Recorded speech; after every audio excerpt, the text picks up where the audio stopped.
Oh, come on.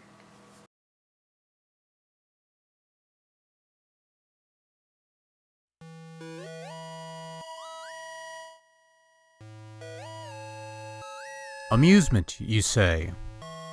Yes, I suppose this could be construed as such. This is Space Fury for the Colecovision, a 1983 release from Sega. And yes, we are looking at a Colecovision video game.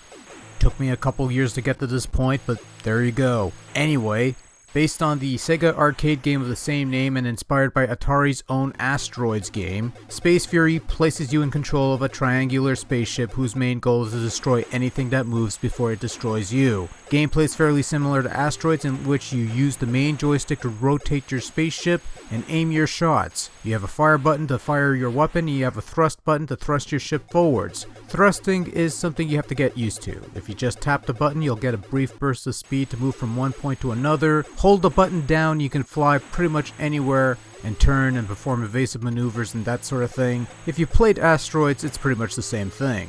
What Space Fury has that Asteroids does not are power-ups. Once you clear a stage of debris, you can choose one of 3 weapon upgrades, a 3-shot, a 3-way, or the addition of rear turrets. You can also choose to go without an upgrade if you desire by letting the little timer run out, but you lose out on bonus points from, whatever time you have left if you care for that sort of thing. Upgrades last 1 level and the game prompts you to pick out another one. The last remaining weapon upgrade is the one that sticks with you for the remainder of your game. So best to use up the first 2 upgrades you don't want and save the quote-unquote best for last. Whatever that will mean depends on you.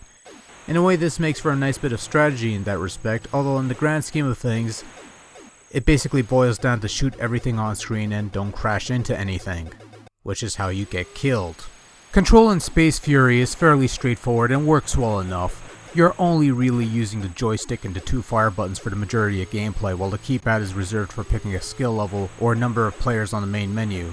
And really, that's about all you really need for a game like this. It's not too complex, it's not much of a nuisance, and it works fine. Space Fury doesn't look like much, but it really doesn't have to. Your spaceship is a triangle, and triangles are cool, or something to that extent. The various space debris that you much clear away have different shapes and usually form a bigger shape upon joining together, at which they're at its most lethal. Doesn't look like much, and the animation and rotation of the various space debris seems a bit choppy in some respect, but other than that, it looks relatively fine. The Space Commander's face looks a bit gruesome though. Make of that what you will, I suppose. There's not much to Space Fury sound-wise, outside of a passable snippet of Fanfare for the common man playing prior to each new game. Your soundtrack of destruction comprises simple sound effects of weapons fire and explosions, or at the very least, the ColecoVision equivalent of weapons fire and explosions.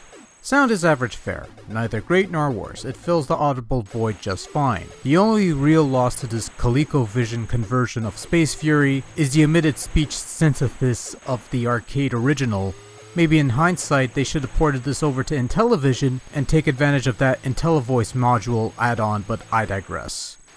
Overall, Space Fury is a tremendously well-made video game on ColecoVision that is enjoyable and holds its own as a fun arcade shooter. The concept is fairly unoriginal, but that doesn't make it unamusing. If you enjoy old-school arcade shooters such as Asteroids, then Space Fury is one worth checking out.